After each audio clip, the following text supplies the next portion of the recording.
So guys, अभी हाल देख रहे हो आप पीछे बीच रोड में ही फंस चुकी है बस। तो क्या करें, ऊपर वाले का खेल है सारा।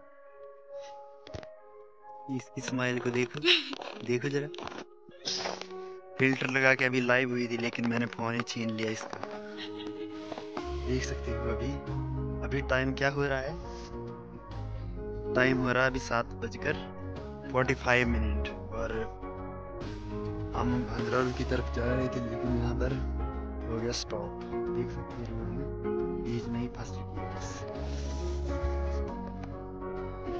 बर्फ कितनी पड़ गई है लगभग।